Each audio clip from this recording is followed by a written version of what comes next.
The bard known as Venti, the archon known as Barbatos, sings of a time before his mother time. In other distant worlds, the death of the rhyme Jotun Ymir brought order out of chaos.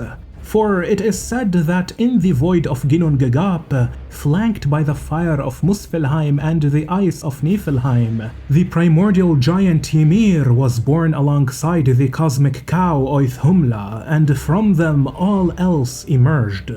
Ymir fed from Oithhumla's milk as she licked the salty rime around him. This gave rise to Buri, and from him came Bor, who himself fathered 3 sons, Odin, Vili, and Ve. The 3 brothers were young and ambitious. In their pursuit of more, they killed Ymir and used his body to fashion the world. From his flesh they made the earth, from his blood the seas and lakes, from his bones the mountains, from his teeth and cartilage the rocks, from his skull the sky, and from his brain, well, Barbatos already mentioned the clouds. Barbatos also speaks to the traveler of 2 other figures, Pangu and Purusha, who, like Ymir, were primeval creation deities whose sacrifice or death seeded life in the unliving cosmos. Tevat too had such a god, Nibelung, the proud dragon king, who once told a voyager from afar that if the day ever arrives, when his time comes to an end, then his bones shall become the bulwark that shields this realm, promising to lead his people onward to the stars. Surely enough, Nibelung would fall at the hands of the almighty Heavenly Reaver.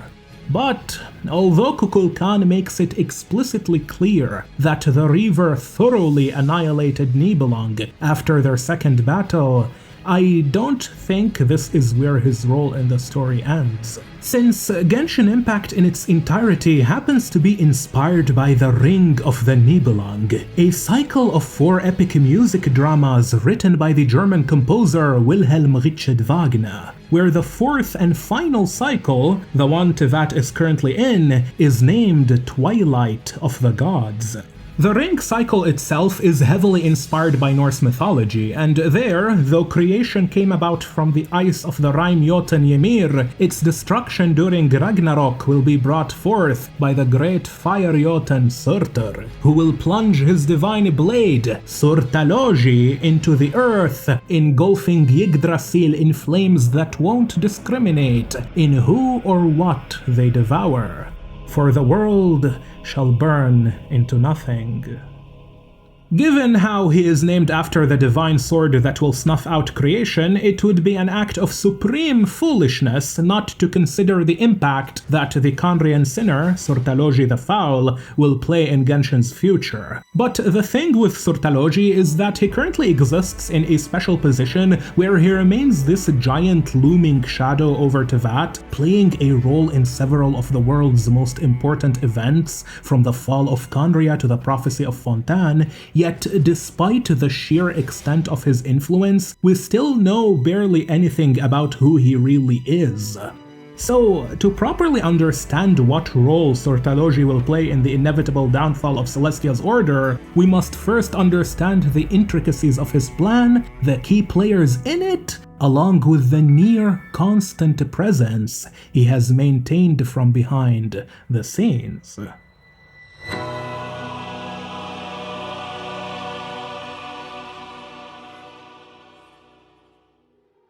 Despite his mythological origins being rooted in the flames of Muspelheim, everything that Surtalogi is connected to on Tevat is ironically related to water, the ocean, and the sea. One of the worst molecules and environments to be around if your goal is to burn something. Surtalogi's choices are certainly very fishy.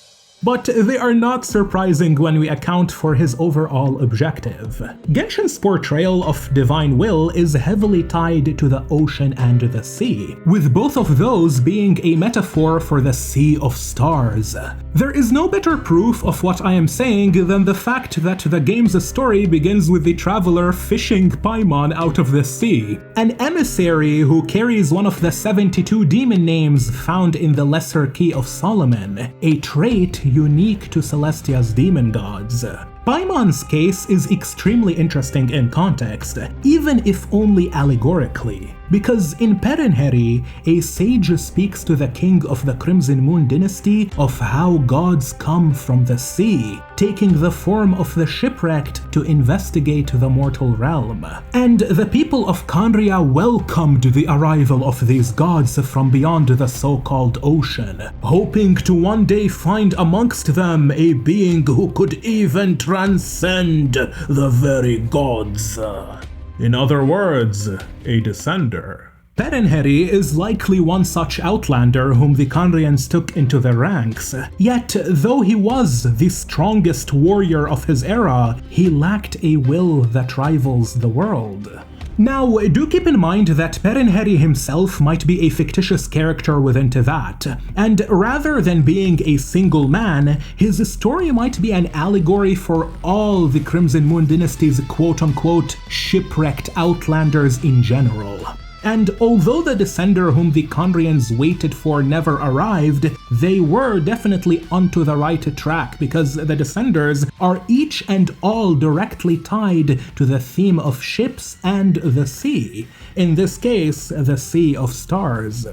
The scribe mentioned in Deep Gallery's Distant Pact, the same one whom Surtalogi is currently looking for, is the strongest candidate for the identity of the second descender. Take a look at what she and the fourth descender are known as: the Voyager and the Traveler. These titles are not a coincidence, they're clearly meant to tell us something about the characteristics of the descenders, where Voyager and Traveler invoke this imagery of explorers who traverse great distances. In the ancient world, such explorers often traveled on board ships as sailors, navigating their path using stars and constellations, so in a way, the stars did guide their fate. The Wanderer, Scaramouche, son of Inazuma's Archon Beelzebul, serves as a perfect foil to both of these characters, since he too had to embark on his own long journey through space and memory. It's also worth noting, even if this is a mere coincidence, that Scaramouche's home nation is the one located at the farthest reaches of Teyvat, where you would need to traverse the sea by boat to reach the continent's mainland. So it is no surprise to me that the Wanderer ultimately forsook his mother's element and received an animal vision. After all, Barbatos is a patron god of sailors and travelers, which is a lesser known fact about him.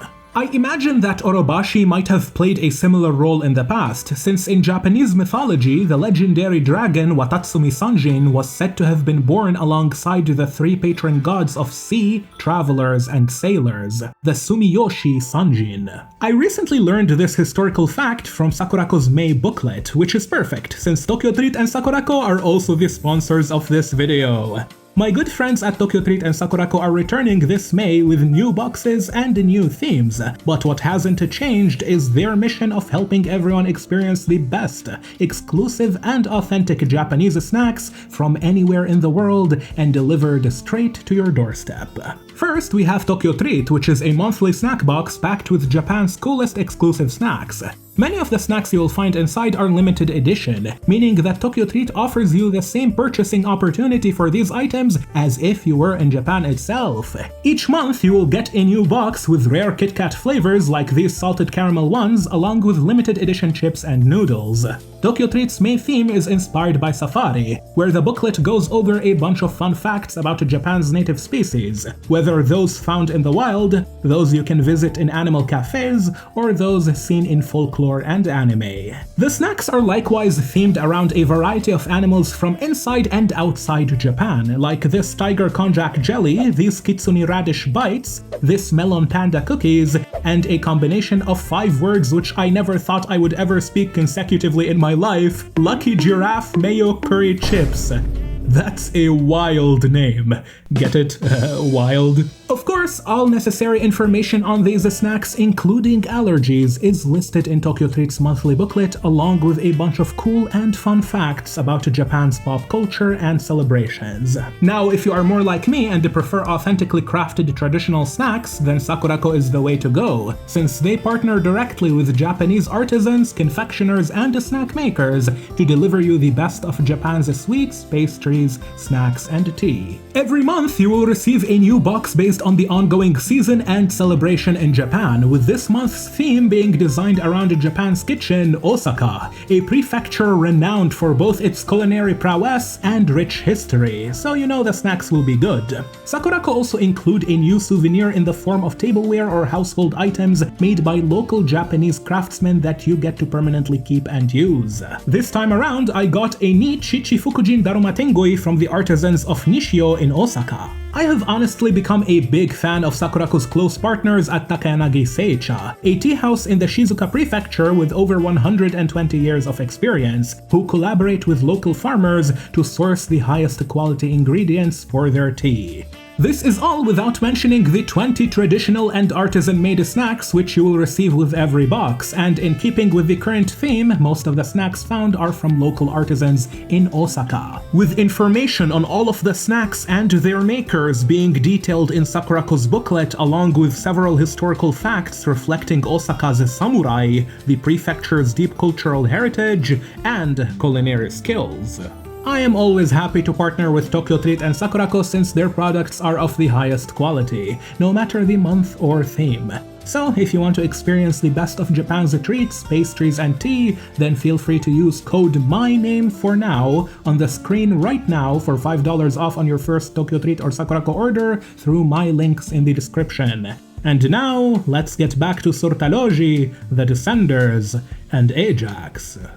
In addition to all the sea and sailing metaphors surrounding the Voyager and Traveler, the first Descender, the Primordial One, built the continent of Tevat out of the Light Realm, where the word Tevat in Hebrew effectively means Ark, while the Scribe of Istaroth in Before Sun and Moon heavily references the story of Noah's Ark in the Old Testament, further cementing Tevat's role as a ship, but not just any ship, a biblical ark, a vessel or sanctuary meant to preserve life against extinction.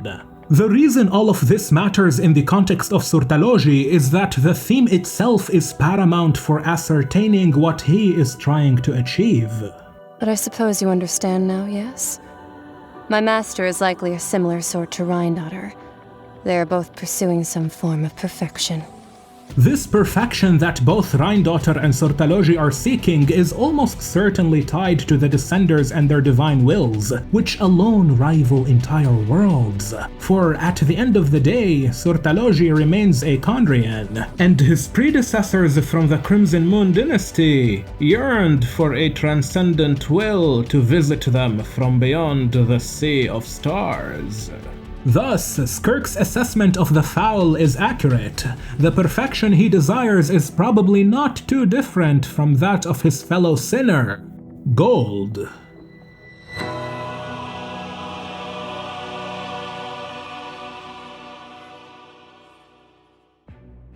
Submerged beneath the waters of Fontaines Morte region, at the top of the Tower of Obsissimus, a will that once sought to rival the world wrote about the Primordial Human, known in Sumeru as Narayana, a term which in the real world refers to one of the epithets of the Hindu god of preservation, Vishnu. However, on Tevat it means lies beneath the Great Sea, and originates from a tragedy play called Ajax. The idea of the Primordial Human traces back thousands of years of human history and spans many mythologies and religions, where the concept is more commonly understood as the primordial man or the cosmic man in Jungian psychology. As you would expect, there are several examples of such figures in creation myths, and in this video's introduction, I went over one of them, the Rime Jotun Ymir, whose death at the hands of Odin, Vili, and Ve brought life to the 9 realms. In fact, the other 2 figures whom Barbatos sings of are examples of primordial men as well. Purusha in Hinduism, and Pangu in Chinese legend, whose body became the mountains of China upon his death. Yet, those 3 are not the only primordial humans mentioned in Genshin. During Tale of Dreams Plucked from Fire, Chikya tells Paimon and the Traveler that the Sage of the Stolen Flame, Washaklahun Ubakan, was the first human to use a phlogiston, which, to be fair, is her own misconception of who he is. However, in Mayan mythology, Kukulkan, which is Washaklahun's true name, happens to be another example of a primordial man as Carl Jung defines it, who created humanity from the primordial sea and mud. Last, but absolutely not least, the most relevant example of the primordial man to use by a long shot is that of the Greek creation deity Phanis, who in Orphic traditions was born from Ananke's cosmic egg, bringing forth life and light into the world. And according to the scribe of Istaroth, Phanis may be the primordial one, who, if Ronova and the Sustainer are anything to go by, controls the power of Rubedo, Red, the final stage of the alchemical magnum opus. The same Red which the Narzisynchrois Ordo were vying after. It is crucial, however, to establish a clear delineation between alchemy and the First Descender's power, because it would be ridiculous, almost comedic, to suggest that the Heavenly Principles is an alchemist. Instead, it is the case that the Primordial One's power has a distinct nature, and what humans call alchemy is one technique through which they can emulate this divine power by satisfying certain conditions and prerequisites. This is why the Heavenly Principles and the 4 Shades appear to be somehow congruent with the roles found in alchemical processes. Roles such as the Solar King and the Lunar Queen, along with the 4 fundamental elements invoked at every crafting bench. Earth, water, wind, and fire, the same 4 elements which Albedo invokes while transmuting Durin into a homunculus. Ubiquitous earth, flowing water, refining fire, and fortifying wind. In order to realize the magnum opus, alchemists follow a 4-stage method consisting of Nigredo, represented by soil, Albedo, chalk, Citrinitas, gold, and finally Rubedo, the Philosopher's Stone, which is the magnum opus itself. Hoyoverse's developers made a bunch of characters who align with each aforementioned stage. Nigredo, for instance, is the stage of the black soil, embodied by the black dragon Durin, whom Rheindotter calls Durin of Humus, where humus refers to the dark organic matter formed by decomposition.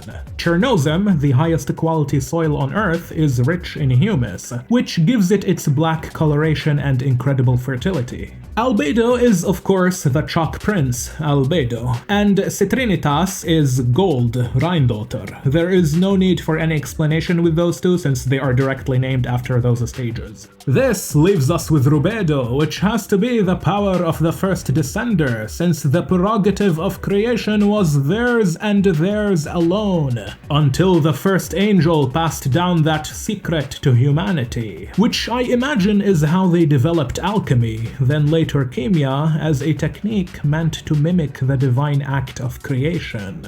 This is a very clever world-building trick employed by Hoyoverse if it turns out to be the case, which at this point in the story is all but confirmed, because the developers designed the Primordial One's 4 shades in such a way that their roles align with how the people of Tevat would have historically modeled alchemy to imitate the divine powers of the shades themselves in hopes of replicating the First Descender's ability of creation. One can observe this immediately by comparing the 4 shades to the 4 fundamental elements of wind, water, fire, and earth. Istaroth, the shade of time, is the 1,000 winds, worshipped along with the Anemo Archon Barbatos. Nabirius, the shade of life, created the queen of all waters, Egeria, as a goddess of life within the primordial sea. Renova, the Shade of Death, was extensively involved with Xbalanque and the Primal Fire. When it comes to the Shade of Space or Void, she is the one currently governing Celestia in place of the incapacitated First Descender, and I say this because she is most likely the sustainer of heavenly principles. You see, the sustainer is tagged as Asmodee in the game files, confirming that she has an Ars Goetia demon name like the other shades, but also the sustainer is based on a variation of Kiana Kaslana from Honkai Impact 3rd called Sirin, who is the Hersher of the Void, which means ruler of the void, and the shades are referred to as rulers on Tevat. In fact, the Shade of Space is literally called ruler of void in Chinese. At first, it seems difficult to connect Asmodee to Morax beyond their shared cubic manifestations of their power, especially given how Earth and Void appear to be contradictory in nature. But their correlation makes a lot of sense pragmatically, for without a space, you can't have Earth, which, as Morax describes, is the bedrock of creation, the pillars that uphold the world within space. Thus, without Earth, space is meaningless, a hollow canvas void of purpose. Together, though, they define the conditions in which all things are made. So, the four shining shades uphold the elements of creation governed by reason, the logos or logic of the world, the primordial creator god, Phanes, who is also known as Protogonos, the progenitor. And it is this perfection of form that the kingdom of Khaenri'ah once sought, all the way until the moment of its destruction. Now, the Narzissinkreuz Ordo were aware of Khaenri'ahn alchemy, going so far as to criticize the Eclipse Dynasty's alchemists for swapping the final stage of their magnum opus from Rubedo, red, to Citrinitas, gold.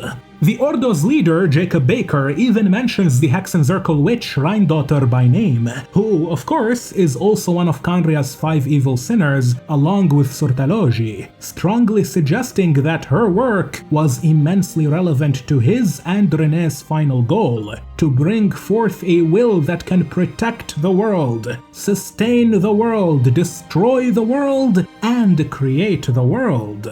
And such a will René calls Narayana, the avatar of Vishnu, where he is depicted resting on the primordial serpent Adishesha atop the celestial waters, accompanied by his consort Lakshmi.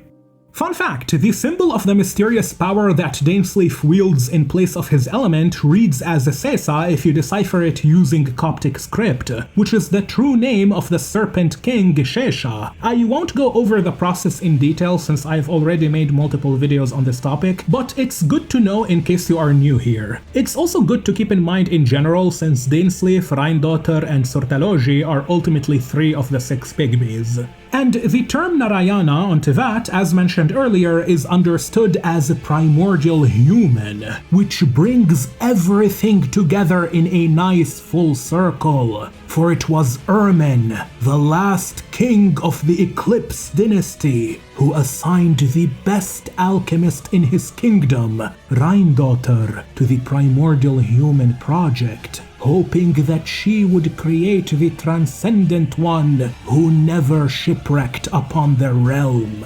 The one who can protect the world, sustain the world, destroy the world.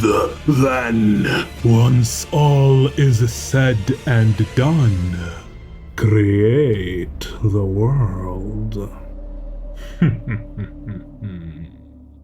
The point in all of this is to demonstrate clearly and precisely that the Primordial One's control over quote-unquote red necessitates a certain caliber of divinity. And for one to reach such heights, they must themselves meet a degree of transcendence.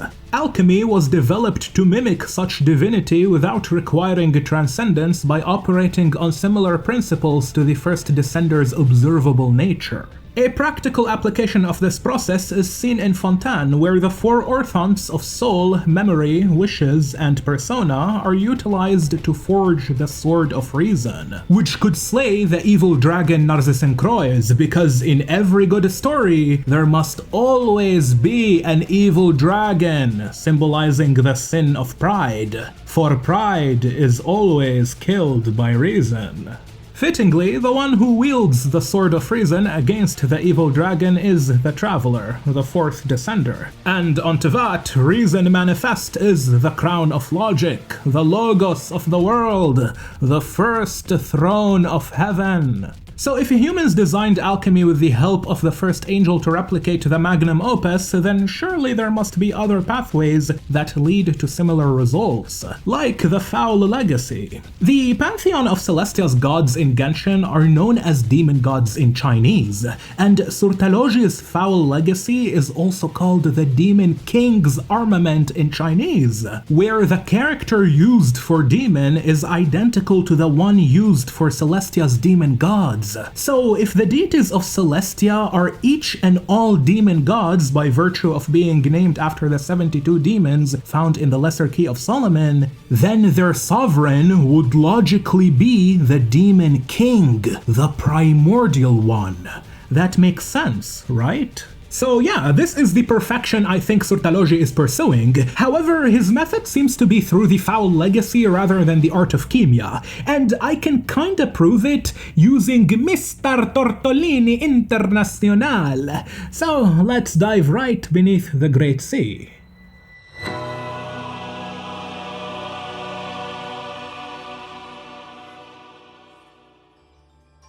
Based on the description of the finale of the Deep Galleries, we know that Surtalogi tasked Skirk with uncovering the whereabouts of the Voyager, who swore a vow of union to the Dragon King Nibelung. And although Skirk didn't find the Voyager herself, she still returned far from empty-handed. Richard Wagner's music drama, The Ring of the Nibelung, which inspires much of Tevat's chapter, consists of 4 cycles that are titled The Rheingold, The Valkyrie, Siegfried, and Twilight of the Gods. Just by looking at their names, one can easily connect each cycle to a bunch of important characters and events in Genshin Impact. The Rheingold, for starters, is tied to the Golden God, Morax, and to Rheindaughter, Gold, who created the homunculus Albedo through Chemia. We also have the 3 Moon Sisters, who parallel the 3 Rhine Maidens guarding the golden treasure that was stolen by the Nibelung dwarf Alberich to forge his accursed ring, which ultimately serves as the catalyst for the demise of the gods who coveted its power. As for the Valkyrie, they are the daughters of the All-Father Odin, whom Wagner calls Wotan in his opera. And on Tevat, these winged goddesses must correspond to the angels, ones like Bilqis, Sibylla, Hualtikoten, etc. You can even argue that the Valkyries is used by the developers to reference the Valkyrie of Honkai Impact 3rd, with Kiana Kaslana being a major example, since she and her fellow Valkyries are mentioned in the book Vera's Melancholy, which I presume is told from the perspective of the Primordial One's 4 shades.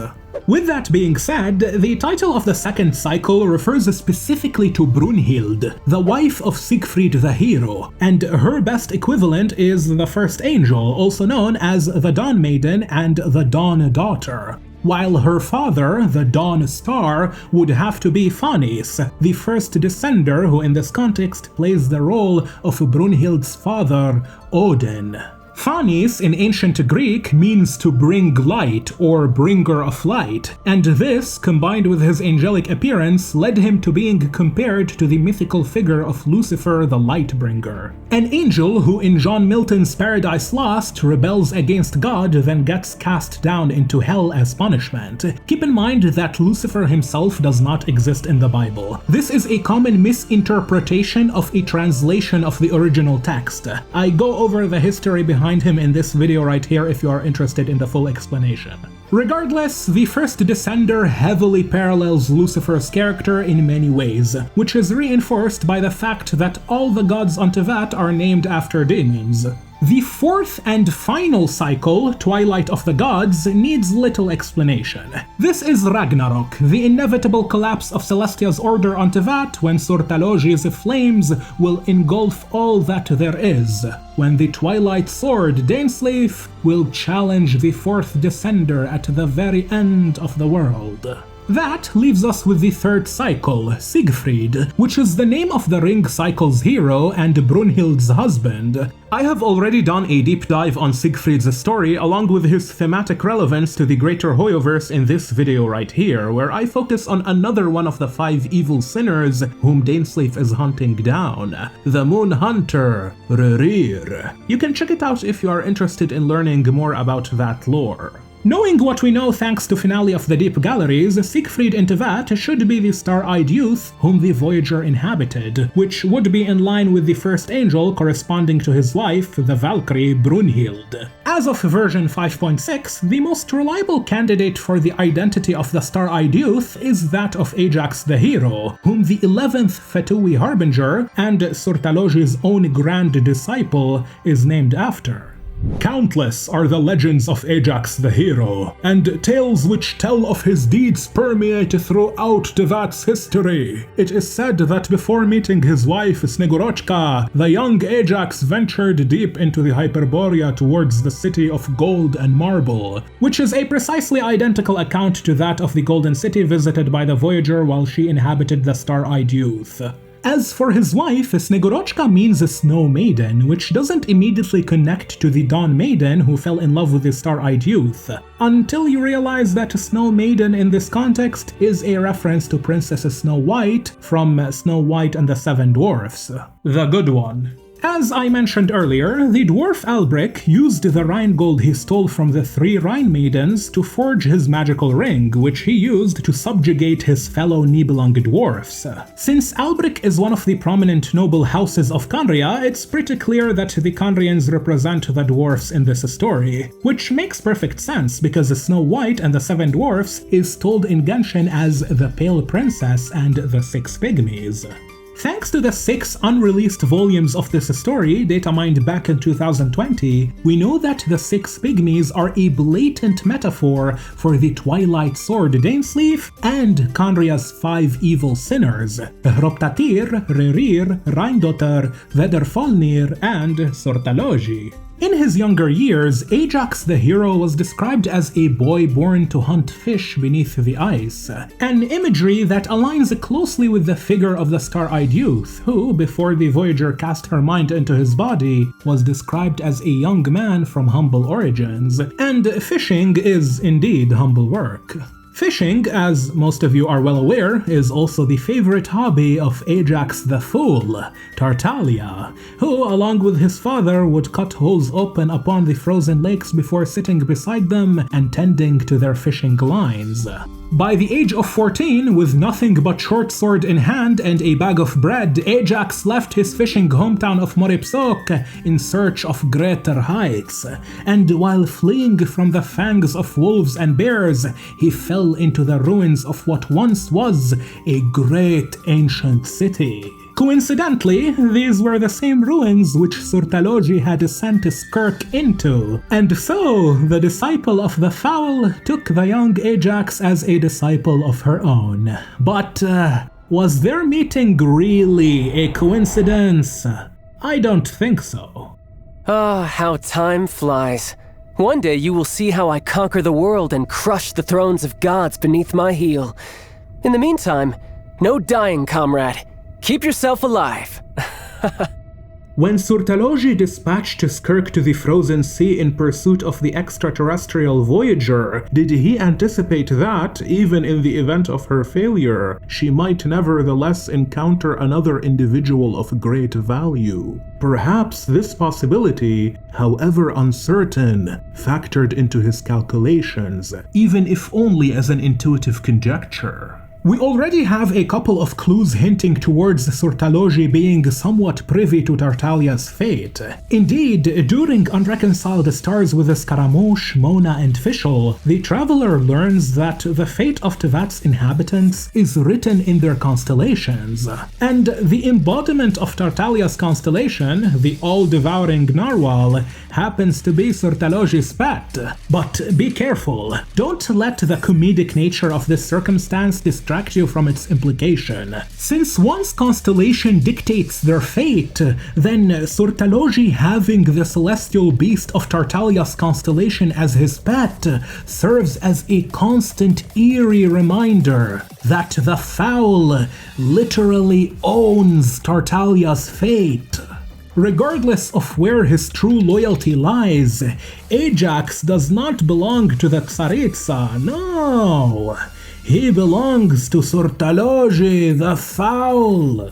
Furthermore, staying in line with all the primordial humans such as Ymir, Pangu, Kukulkan, and Phanis, the all-devouring Narwhal is codenamed by the developers as Tahur, the devourer of the stars, which originates from the Egyptian creator deity Ptah, who conceived the world into being through speech, earning the epithet begetter of the first beginning. And this sheds light on how René describes the all-devouring Narwhal in his notes. You have to remember that everything René and Jacob did was for the sake of preventing humanity's extinction from what they perceived as Fontaine's inevitable prophecy, the prophecy transcribed to them by Vederfalnir of the celestial beast which lies beneath the Great Sea. So it is no wonder that René emphasizes the phrase lies beneath the Great Sea, a line whose origin can be traced to an ancient play titled Ajax, writing that it should be read as Narayana, the Sumerian word for primordial human on Tevat. Thus did René himself attempt to become that which lies beneath the Great Sea by merging with the Red Queen Lyrisse, then being reborn as Narcissus. But alas, Narcissus ultimately failed, for he lacked the will to rival an entire world, and so he fell short of the one who does. What Jacob and René did was, in fact, a form of alchemy. After all, the Narcissus Ordo understood that the true great work of alchemy is red, the philosopher's stone, and central to achieving this magnum opus is the union of the Solar King and the Lunar Queen. In Narcissus' case, the roles of the king and queen are flipped, but the core principle remains. The Oceanid Lyrisse was the Red Queen. She was explicitly called as such, while René was the White King, since he used to play the role of the evil dragon Narcissus with Jacob, Marianne, and Alan when they were kids.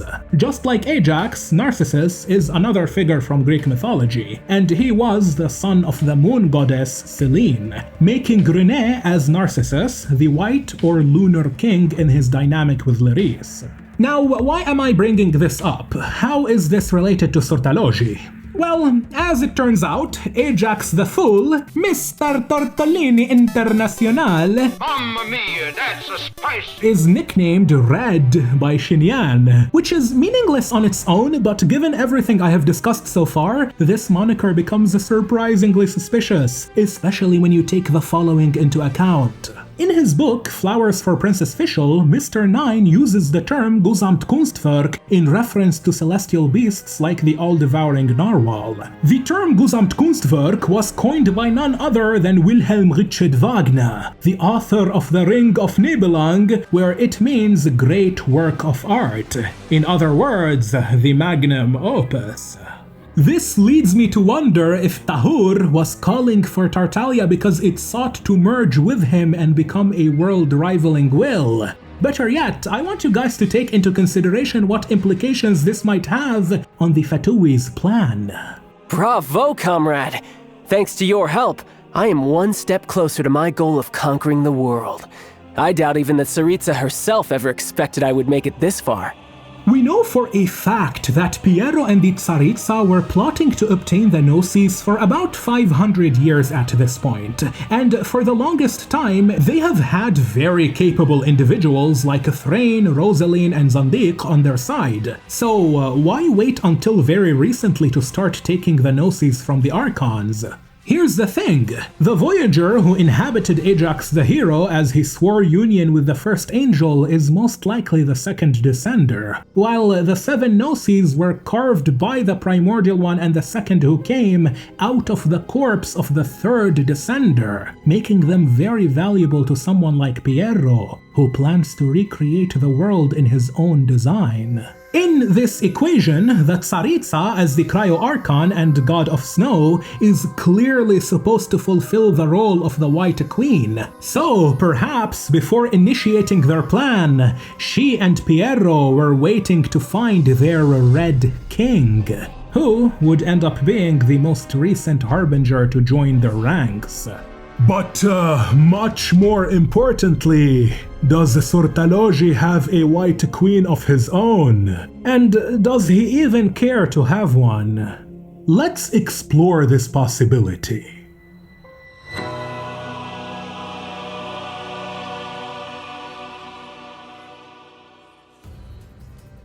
As one of the Six Pygmies, we know that Surtalogi was personally acquainted with the Pale Princess and her lover, the Prince of Light, who at one point became Surtalogi's lord. In the past, I strongly suspected that the Pale Princess and the Prince of Light were the Seelie ancestor and the traveler from afar whose marriage was witnessed by the Moon Sisters. However, since the identities of the latter couple were revealed to be the First Angel and the Star-Eyed Youth, them simultaneously being the Pale Princess and the Prince of Light from the fall of Khaenri'ahn has become extremely unlikely without the introduction of some insane time manipulation shenanigans. Therefore, I am not really interested in humoring that position until we learn more about Istaroth and the Shade of Space. So, what's going on exactly? Why do we see repeating instances of the same two characters throughout Tevat's history? Could it be that the Star-Eyed Youth and the Dawn Maiden reincarnate in every cycle, where they are constantly forced to lose each other? Probably not. I mean, for one, this hypothesis doesn't take into account the Voyager, who far supersedes the couple and is likely on par with Nibelung and the Heavenly Reaver. But I also have an excellent analogy which perfectly describes the phenomenon we are observing. And I got it from Alberich, the man named after the Nibelung dwarf Alberich, who stole the Rheingold treasure and forged his magical ring out of it, which Odin and Logi subsequently seized from him by force, thereby kickstarting the events of Wagner's opera cycles. Let me think. All the world's a stage, and all the people merely players. Does that answer your question? Everyone, you and I included, is both an actor and a member of the audience. If you don't like the script, just walk off the stage and join the audience. You always have a choice.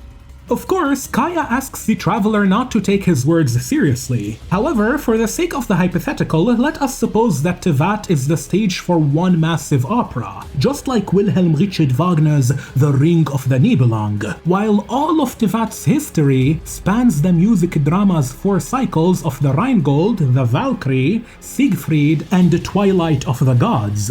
From this perspective, the opera, to even function, will necessarily require archetypal figures who fulfill certain roles. Therefore, different actors playing similar roles will have similarities in the general outline of their lives as they go through the script of fate. Perhaps this is why Piero and the Tsaritsa choose to brand themselves as fools and walk the world in the guise of theater characters from the Italian Commedia dell'arte, where each of their harbingers plays the role of a certain character.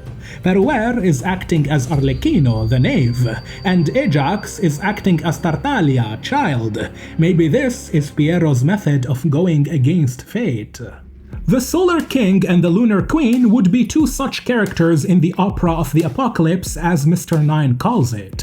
Ajax the hero and the Dawn Maiden constitute one of their embodiments. Remus and Sibylla represent another iteration, and most recently, the Prince of Light and the Pale Princess from Khaenri'ah's era exemplify yet another manifestation of these two roles. One could easily argue that the Traveler and Paimon are yet another example of the Red King and the White Queen. I know the Traveler is linked to gold, however historically gold and red were interchangeable when signifying the alchemical Solar King. Regardless, the Traveler is not the only character fit to play the Solar King's role. Mr. Tortellini Internacional Mamma mia, that's a spicy. is another very valid option. Akin to the Traveler, Ajax the Fool is also a bit of an international explorer himself, and just like the Traveler who fished the demon god Paimon out of the sea, fishing is also a hobby of Ajax, which ties back to the theme of sailors discussed earlier, where travelers in the ancient past chose the sea as their favored medium of transportation despite its countless dangers, since the sea was, and remains to this day, unrivaled in its efficiency for large-scale transportation.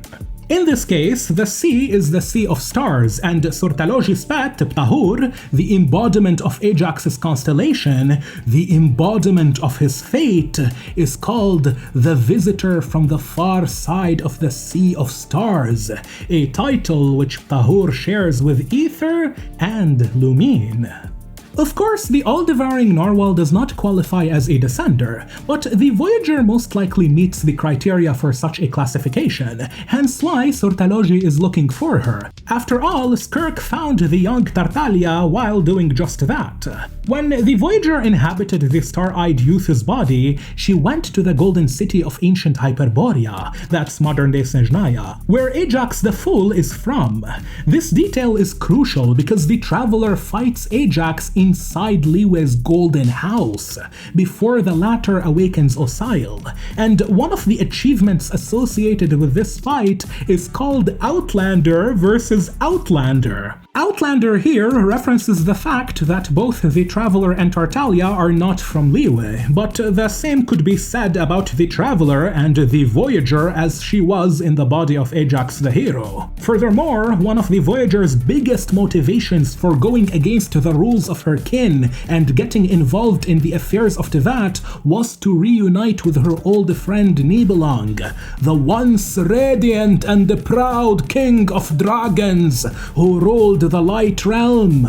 This is yet another point of parallel between her and Tartaglia, since he is well acquainted with the Geo-Archon Morax, a demon god who is full of references to the Chinese yellow dragon Huanglong, and literally looks like a dragon outside of his humanoid form.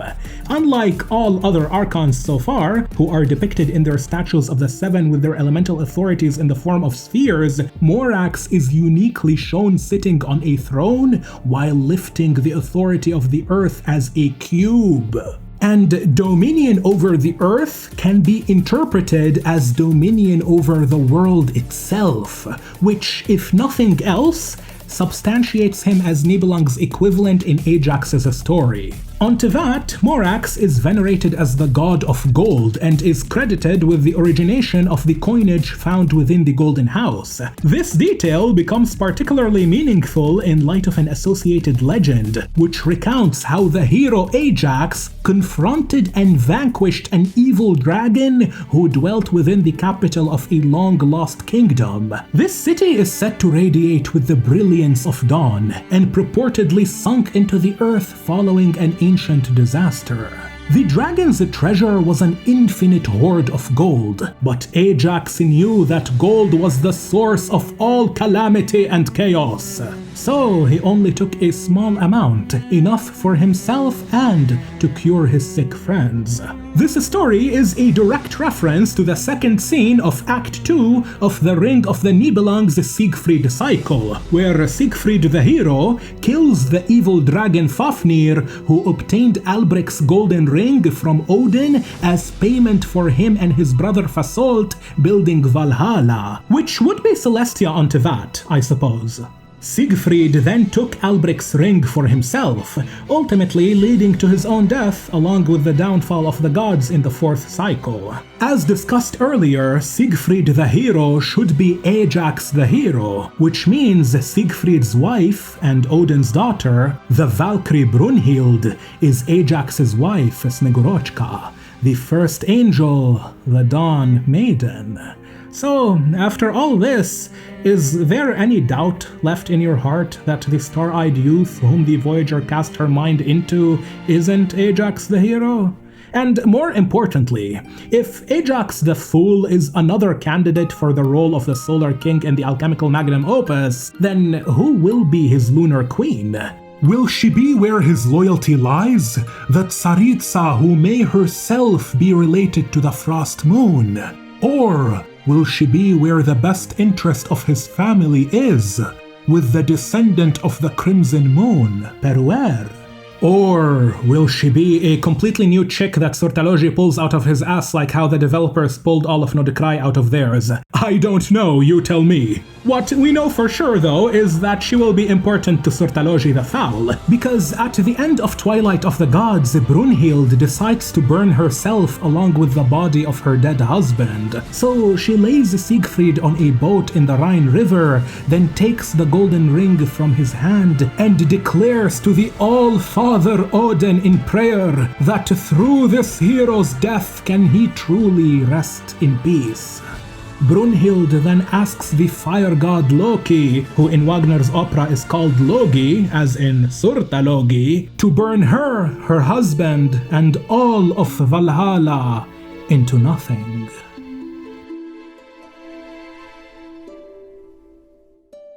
Realistically speaking, Genshin Impact is not going to follow the Ring of Nibelung perfectly. At the end of the day, Genshin is its own IP, with its own creative freedoms and messages to send. Also, the Tevati chapter at this point has so much bullshit going on at the same time that the developers themselves recently admitted that they need more time to properly wrap things up, hence why Snezhnaya will last for 2 years rather than 1. Now, what about Tartaglia? Is he poised to become the equivalent of a Descender? As weird as it sounds, this outcome isn't entirely out of the picture. To demonstrate what I mean, I will leave you with this excerpt taken from the description of Child's foul legacy. You shall ever be the eye of the storm, and the clashing of steel shall ever accompany you. The pitch-black memory of stepping into uttermost darkness shall, at last, become the strength by which you will overturn this world. I don't actually think that Surtalogi will bring about the world's end. You see, despite being the end of the world in Norse mythology, one major portion of Ragnarok which often ends up being neglected is the aftermath of the calamity, the rebirth. After Surtur's flames engulf the old world, another rises from the ashes. Humanity survives, and life begins again, purified and whole, as Baldur, the god of light and purity, who was killed before Ragnarok, returns from the realm of the dead to rule the new world. Comrade, make sure you keep training too. Otherwise, who will be left to fight me to the death when the world lies defeated at my feet? You guys know how Alberich cursed his ring so that everyone who holds it after him would meet a miserable end? Well, yeah, I think I am cursed with being physically incapable of making videos that are 25 minutes or less. Genuinely, take a look at my last 12 lore videos. Only one of them is shorter than 25 minutes. That's an insane amount of yapping. And I'm gonna have to find a solution for it because Skirk is releasing soon, which means the lore drops surrounding Tartaglia, Surtalogi, and herself aren't stopping. Finally, I want to once again thank Tokyo Treat and Sakurako for sponsoring this video. They are both excellent options if you want to try out exclusive and authentic Japanese sweets, snacks, and tea. So feel free to check them out in the description and use code MYNAMEFORNOW for $5 off and support the channel while you're at it. Also, in the spirit of this month's Sakurako theme being all about Osaka, I suppose I should share this fun fact which happened recently on May 4, where live-action One Piece set the Guinness World Record at Osaka Comic Con with 897 Straw Hat fans in attendance. One Piece really got some of the most dedicated fans out there. But as always, huge thanks to everyone who chooses to generously support this channel on Patreon, and thank you for watching till the end. For now, I've been My Name for Now, and I will catch you in the next one. Take care.